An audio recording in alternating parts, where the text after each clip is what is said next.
Ben de izleyenim bu arada. Nice to meet you. Sizinle tanıştığıma çok sevindim. I just want to say that I interviewed President Abdullah Gül in 2009.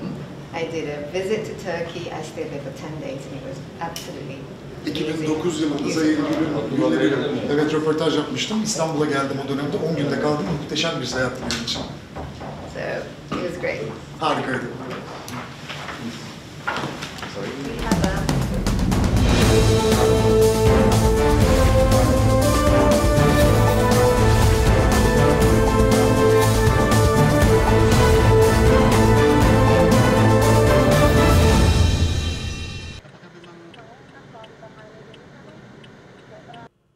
Presiden Turki Tayyip Erdogan tiba di Bandara Halim Perdana Kusuma Kamis malam pukul 10 waktu Indonesia Barat.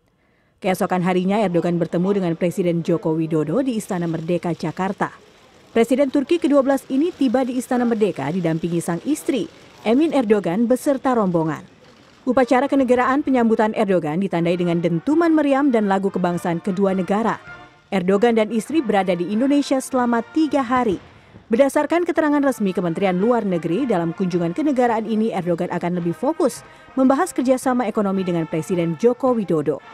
Kunjungan Erdogan ke Indonesia ini merupakan yang keempat, tetapi merupakan yang pertama kalinya dalam kapasitas sebagai Presiden Turki. Kunjungan sebelumnya dilakukan saat ia menjabat sebagai Perdana Menteri Turki. Kunjungan ini juga dilakukan saat Indonesia dan Turki merayakan 65 tahun hubungan kerjasama kedua negara. Selama di Indonesia, Erdogan juga sempat memberikan kuliah umum di Lembaga Ketahanan Nasional. Erdogan menyampaikan pentingnya kerjasama Indonesia-Turki dalam bidang ekonomi dan pertahanan. Terlebih, Indonesia mempunyai posisi strategis di kawasan Asia Pasifik. Erdogan juga menyoroti krisis keamanan di Irak dan Syria yang bisa berdampak pada kondisi keamanan internasional. Kondisi ekonomi kuat yang didukung kondisi politik dan keamanan yang stabil bisa melindungi negara dari krisis ini, termasuk bagi negara seperti Indonesia dan Turki. Sufiani Tanjung, CNN Indonesia. Mr. President, welcome to Indonesia and welcome to the show. And I know that this is your 4th time in Indonesia. This time you come here as a president. Tell us about your visit this time to Indonesia. What did you discuss? Who did you meet? What kind of cooperation and bilateral relations that is being planned between Turkey and Indonesia? Öncelikle çok teşekkür ediyorum. Sebelumnya saya mengucapkan banyak terima kasih. Sewaktu menjabat sebagai Gubernur Istanbul, saya telah melakukan kunjungan ke Indonesia untuk yang pertama kali. Kemudian saya berkunjung lagi sebagai Perdana Menteri sewaktu terjadi bencana tsunami. Setelah itu saya berkunjung lagi sebagai Perdana Menteri untuk mengikuti Forum Demokrasi di Bali. Dan kali ini saya mengadakan kunjungan untuk pertama kalinya sebagai Presiden. Kunjungan ini merupakan kunjungan yang sangat padat. Sebelumnya kami disambut dengan protokoler, kemudian kunjungan ke Taman Makam Pahlawan. Namun inti kunjungan kami bermula dengan kunjungan resmi kami dengan Presiden. Bersamaan dengan saat kami mengadakan pertemuan baik secara pribadi maupun bersama rombongan dengan Presiden, para menteri kami juga mengadakan pertemuan dengan rekan sejawat. Dan dapat saya katakan bahwa pertemuan-pertemuan tersebut benar-benar menghasilkan kesepakatan yang penting baik dalam bidang politik, militer, ekonomi, perdagangan maupun budaya. Saya merasa perlu untuk menyampaikan hal berikut sebelum saya menyampaikan hal yang lain, yaitu kami mengucapkan banyak-banyak terima kasih atas sambutan dan perhatian yang diberikan baik kepada saya, rombongan dan juga kepada kurang lebih 120 pengusaha yang datang bersama kami dari Turki. Jamuan makan malam yang diberikan kepada kami kemarin malam oleh Presiden dan istrinya sungguh sangat luar biasa. Pada hari ini kami juga melanjutkan pertemuan-pertemuan seperti sebelumnya. Sehingga kami bisa mengadakan pertemuan dengan para negarawan dan para politikus yang telah banyak berjasa untuk bangsa ini sehingga menjadi seperti saat ini. Dan kemudian kami dapat juga menghasilkan pertemuan tentang bagaimana melanjutkan hubungan kerjasama bilateral ini untuk selanjutnya.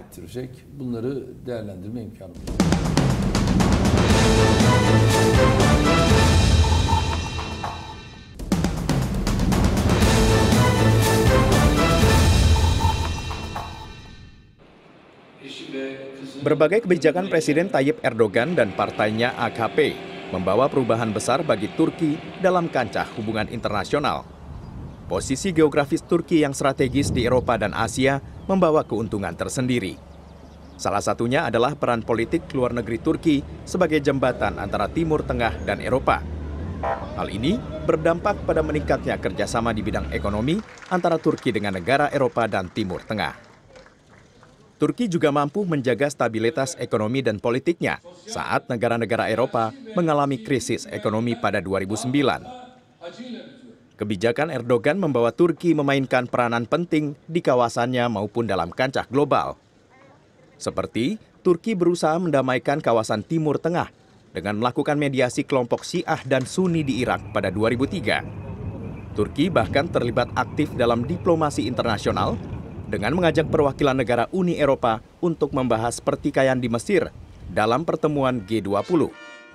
Kebijakan-kebijakan penting Erdogan tersebut merupakan suatu hal yang selama ini dihindari pemimpin Turki sejak revolusi sekularisme bergulir. Turki yang dulu selalu mendapat penolakan untuk bergabung di Uni Eropa, kini menjadi salah satu negara yang masih mengalami pertumbuhan ekonomi di tengah krisis ekonomi di kawasan benua Eropa. Meningkatnya pengaruh Turki dengan demokrasi sekulernya dalam kancah politik dan global diharapkan dapat menjadi panutan bagi negara lain di kawasannya, serta bagi negara yang baru memulai sistem demokrasi. Grafiardi Kresnantio, CNN Indonesia.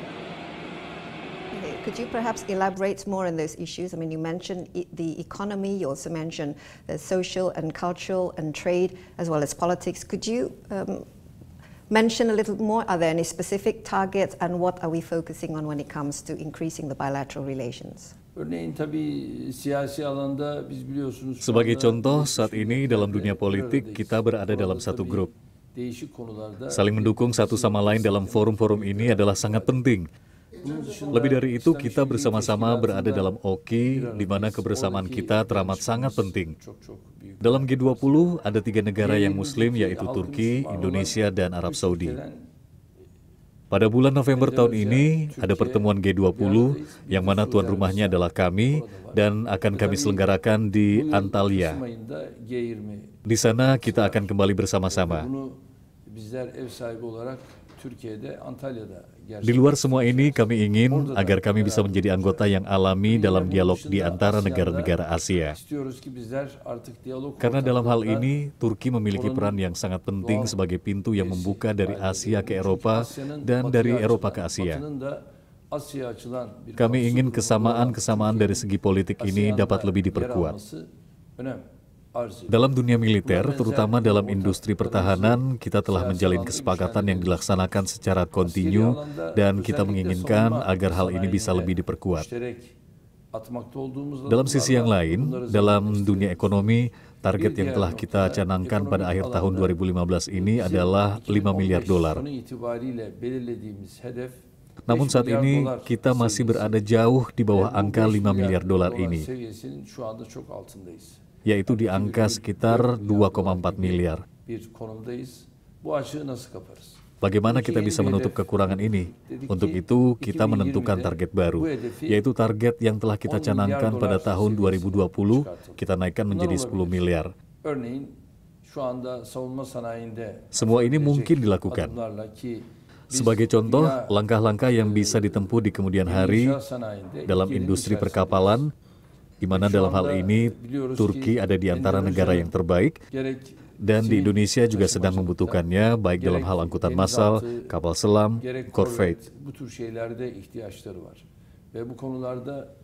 Dan dalam kebutuhan ini kami bisa berperan.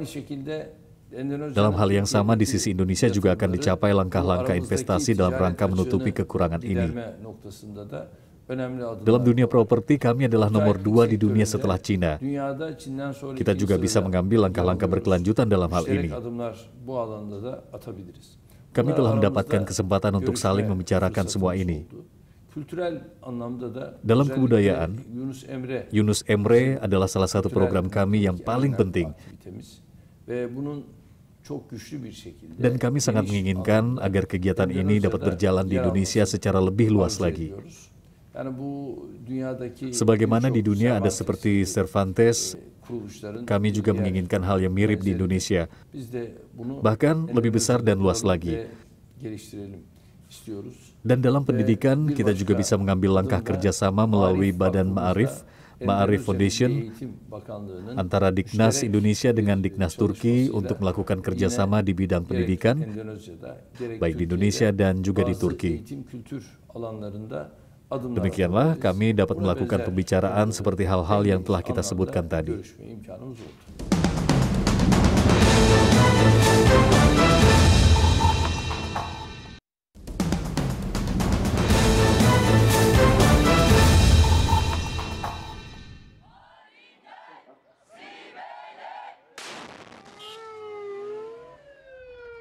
Terorisme kini tengah mengancam stabilitas keamanan serta perekonomian di Timur Tengah dan dunia internasional. Turki memiliki garis perbatasan yang panjang dengan negara Timur Tengah. Ini menyebabkan Turki rentan menjadi jalur masuknya warga asing ke Irak dan Suriah untuk bergabung dengan teroris. Saat ini Turki tengah bergelut melawan kelompok ISIS serta kelompok separatis Partai Buruh Kurdistan PKK yang berbasis di Suriah dan Irak. Turki secara intensif meningkatkan kerjasama dengan negara-negara Timur Tengah untuk memulihkan perdamaian dan keamanan di kawasannya. Bersama dengan Iran, Turki menyatakan dukungan dalam menangani krisis dan pembentukan pemerintahan baru di Irak. Turki juga telah mendapatkan dukungan dari Dewan Pertahanan Atlantik Utara NATO guna memerangi terorisme di negaranya. Dalam kunjungannya ke Tiongkok Juli lalu, Turki mendapat dukungan dari Presiden Tiongkok Xi Jinping untuk meningkatkan kerjasama keamanan antar kedua negara. Turki mendukung kedaulatan dan integritas wilayah Tiongkok, serta menentang aksi teror dari Gerakan Islam Turkestan Timur (ETIM) di Tiongkok. Grafiardi Kresnantio, CNN Indonesia. Turkey and Indonesia, we both have large Muslim populations. What can be done to make countries like Indonesia and Turkey to become more role models for promoting peace, tolerance, democracy, especially in the face of increasing extremism? And also Turkey is now a gateway for people to cross to Syria to join ISIS. For example, we've had incidents of Indonesians crossing over to join the ISIS fighters. What can be done more to combat terrorism? Gerçekten gerek Asya, Avrupa'da gerekse İslam. Sungguh, baik bagi Asia, Eropa, dan juga bagi dunia Islam, Turki memiliki letak yang sangat strategis. Sebagaimana yang dimaksudkan dalam pertanyaan, yaitu bagaimana agar Islam dan demokrasi dapat berjalan berdampingan, dapat saya katakan bahwa kita adalah dua negara yang mewujudkan hal ini dengan paling baik. Sebagai bangsa Turki, kami telah berhasil dalam hal ini, dan kami juga melihat Indonesia juga telah berhasil mencapainya. Dan kami perlu menyatakan dengan sangat jelas bahwa Turki bukanlah negara yang memberi ruang bagi kelompok ekstremis. Hal yang sama juga dilakukan oleh Indonesia, yaitu Indonesia juga pasti tidak akan pernah memberi ruang bagi kelompok ekstremis.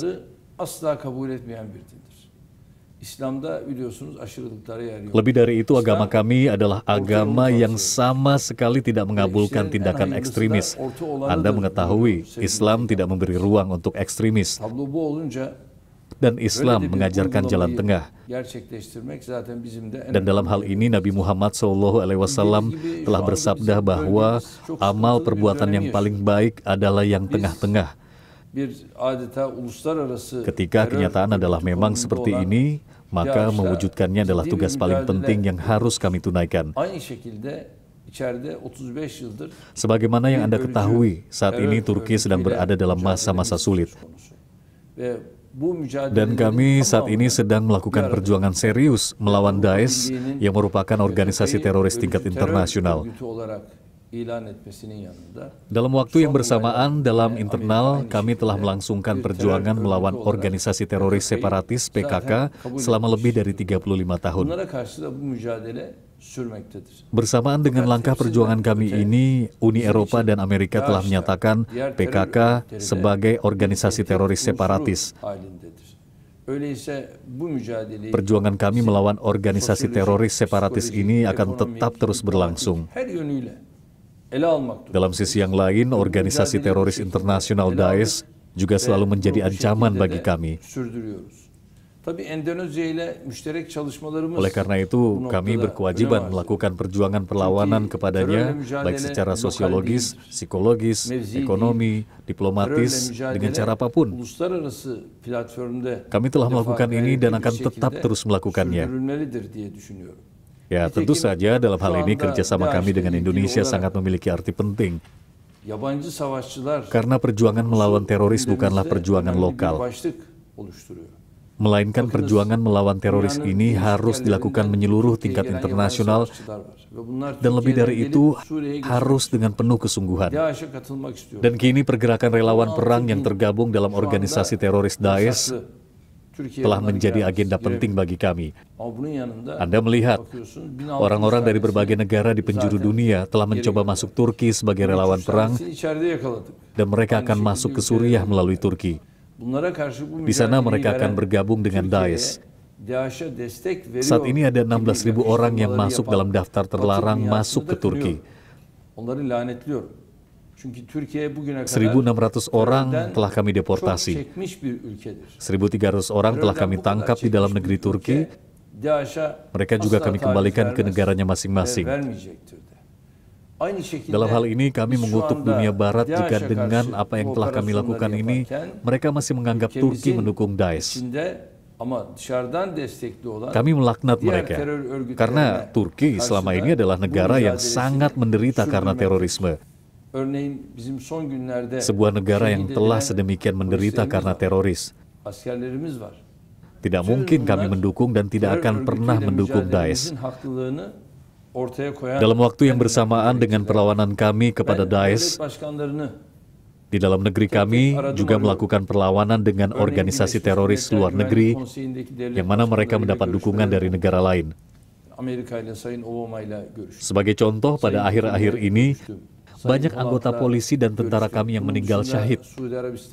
Ini adalah salah satu fakta yang membenarkan perjuangan kami untuk terus melawan teroris.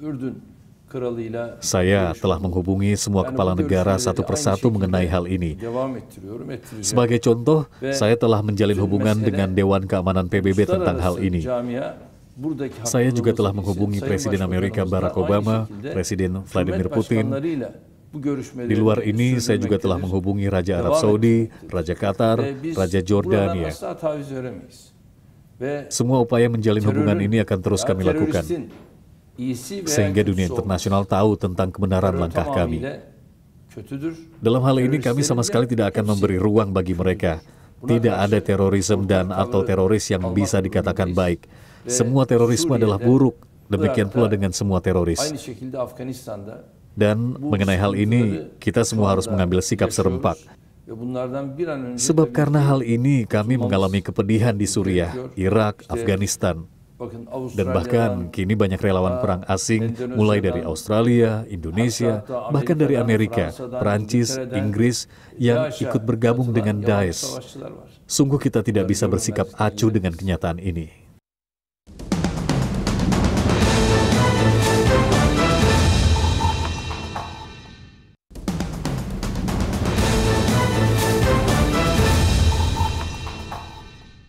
Mr. President, how optimistic are you that the fight against terrorism will succeed? And also, given the conflicts in your the neighboring countries, you mentioned Syria, Iraq, Afghanistan, Yemen, these have produced humanitarian crisis, refugees, people fleeing from their countries.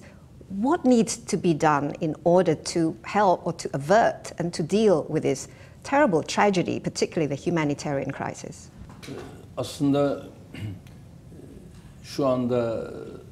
Kami saat ini sudah menetapkan diri untuk menentang aksi terorisme. Jika kami harus menyebutkan seberapa optimis kami terhadap hal ini, saya harus melihat kembali Afghanistan, Pakistan, ke Iran, Irak, Suriah, Palestina, Mesir, Yaman, dan Libya. karena mereka adalah negara yang saat ini berhubungan dengan terorisme. Kami hanya bisa melihat seberapa optimis kami dari seberapa besar sikap yang harus kami adaptasi. Dan hal ini hanya mungkin dilakukan, perjuangan kami akan berhasil jika kami memperlihatkan kesungguhan kami menentang terorisme. Karena terorisme bukan hanya permasalahan sebuah negara. Hal ini seharusnya diselesaikan oleh seluruh negara di dunia guna mencapai keberhasilan dunia. Dalam memerangi terorisme, kami tidak akan pernah berhasil jika kami hanya menyelesaikan di satu negara. Karena terorisme seperti parasit, menjalar dari satu negara ke negara lain dan menjadi fenomena dunia. Dan tentara militer kami saat ini sudah siap memerangi terorisme dan melakukan apapun yang bisa dilakukan. Namun, jika negara barat tetap menganggap Turki sebagai negara pendukung terorisme, bukan hanya kami yang akan menanggung kesulitan akan hal ini, tapi seluruh negara di dunia akan mendapatkan permasalahannya. Kami saat ini berperang melawan separatis di negara kami, dan kami berkomitmen untuk menjalankan hal tersebut. Kami saat ini bekerja sama dengan koalisi negara menentang kelompok Daesh dan ISIS. Namun, dalam waktu yang sama, kami memerangi separatis yang ada di negara kami sejak 35 tahun silam.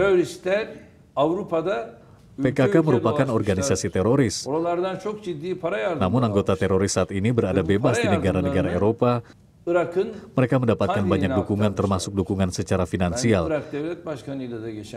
Mereka mendapatkan dana dari luar untuk dibawa ke wilayah Irak. Saya telah bicara dengan Presiden Irak tentang hal ini. Sekarang di negara Anda telah menjadi sarang teroris. Kami akan mengebom kantong-kantong teroris ini. Hal ini terpaksa kami lakukan sebagai keharusan karena Anda tidak melakukan pengoboman kepada mereka. Karena kami mendapat ancaman dari negara Anda dan kami harus melakukan antisipasi terhadap ancaman ini. Kami juga telah menyampaikan hal yang sama kepada Dewan Keamanan PBB, kepada NATO, dan mereka semua membenarkan langkah kami. Dan pada proses selanjutnya, kami tetap akan memperjuangkan langkah ini di tingkat internasional. Saya juga telah menyampaikan hal ini kepada Presiden Joko Widodo, dan terima kasih, beliau juga menyampaikan kalau kita harus saling bahu-membahu melawan teroris. Hal yang sama juga telah saya sampaikan kepada Presiden Xi Jinping dalam kunjungan kami ke Cina sebelum ke sini. Beliau juga mendukung langkah kami untuk bersama-sama bahu-membahu melawan teroris. Dalam masalah pengungsi di Turki terdapat sebanyak 2 juta pengungsi, 1,7 juta di antara mereka datang dari Suriah dan 300.000 lainnya datang dari Irak. Dan kami sudah menghabiskan dana lebih dari 6 miliar dolar. Dan dana donasi yang kami terima saat ini dari UNHCR hanya sebesar 393 juta dolar. Coba lihat, di Turki ada 2 juta pengungsi. Sementara di Eropa hanya ada sekitar 200.000 pengungsi. Perbedaannya sangat jelas. Lalu, kenapa mereka meninggalkan Turki sendirian? Kenapa tidak ada bantuan untuk Turki? Contohnya saat Duta Kemanusiaan Angelina Jolie datang ke pengungsian. Ia datang dan berterima kasih kepada kami. Ia tidak pernah melihat tenda pengungsian yang layak seperti di sini. Kepala dari organisasi UNHCR mengunjungi tenda pengungsian kami. Ia mengucapkan terima kasih. Namun terima kasih saja tidak cukup. Kami meminta agar tanggung jawab ini ditunaikan bersama-sama. Misalnya, kami menginginkan adanya kawasan aman di Suriah. Namun mereka justru berkata, jangan terburu-buru. Kalau seperti ini, sampai kapan negara kami akan kuat memikul tanggung jawab ini? Jika saja di Suriah telah ditetapkan kawasan aman, sehingga para pengungsi Suriah ini dapat kita jamin keamanannya di sana, yang mana untuk hal ini, Turki siap melakukan apa saja kewajiban yang harus kami lakukan, yang mana para pengungsi Suriah juga ingin kembali ke tanah air mereka sendiri. Jika saja fasilitas yang kita berikan kepada mereka saat ini diberikan kepada tanah air mereka sendiri, maka pastilah mereka akan jauh merasa lebih nyaman. Sehingga permasalahan sosiologis di negara kami terkait hal ini juga bisa diatasi. Kami siap untuk melakukan apa saja demi terwujudnya hal ini. Namun, upaya untuk melindungi mereka, menempatkan mereka di kawasan aman di tanah air mereka sendiri adalah tanggung jawab kemanusiaan bersama di seluruh dunia. Hep birlikte dünyanın görevidir, insanlığın görevidir diye düşünüyorum.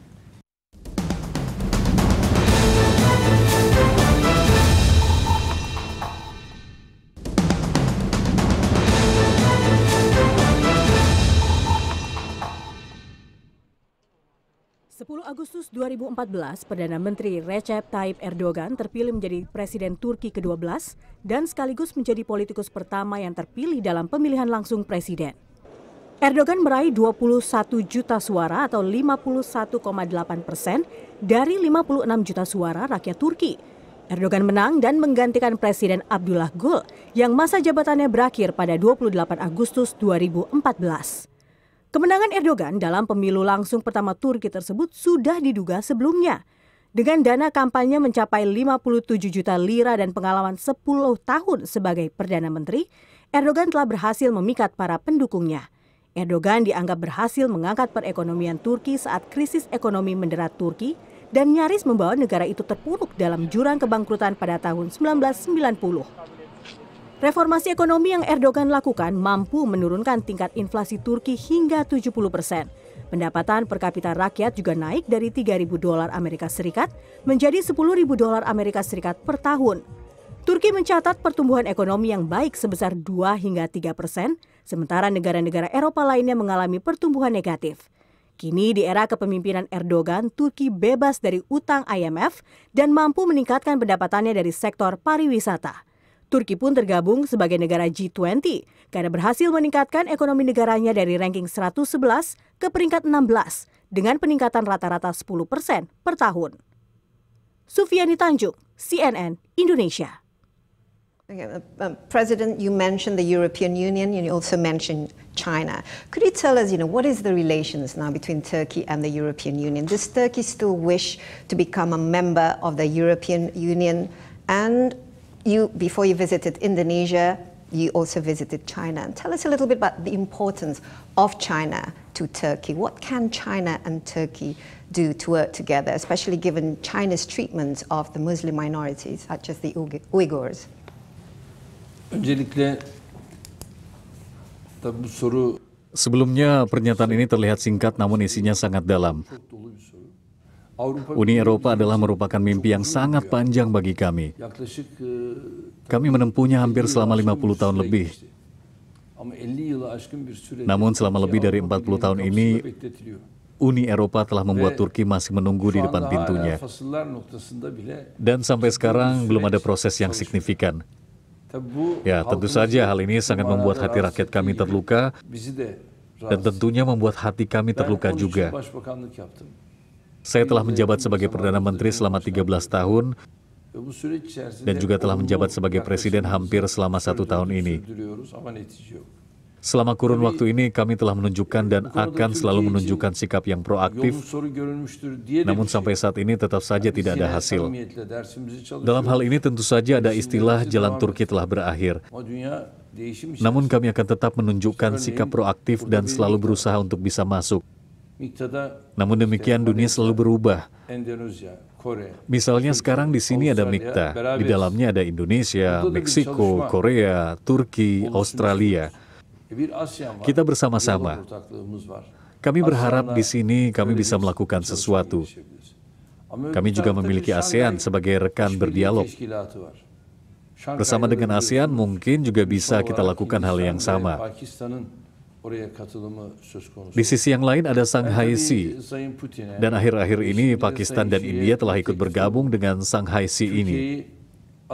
Saya telah berbicara dengan Putin dan Xi Jinping bahwa Turki sebagai bagian dari Asia berkeinginan untuk bergabung dengan Shanghai Sea. Dan menurut hemat kami, langkah-langkah ini merupakan langkah-langkah penting bagi kemajuan Turki untuk 10 tahun ke depan dan mungkin untuk rencana jangka panjang yang sangat penting. Karena Turki adalah negara berkembang dengan pertumbuhan yang sangat pesat. Sebagaimana negara-negara di Asia Tenggara, Asia Jauh, negara Indonesia dalam masa pertumbuhan yang baik, Turki yang di Asia Barat juga saat ini berada dalam masa pertumbuhan yang signifikan. Dan kami melalui proses pertumbuhan ini dengan sangat cepat. Baik dari segi SDM, kekayaan pemikiran di Turki, kami memiliki cakrawala yang cerah untuk masa depan.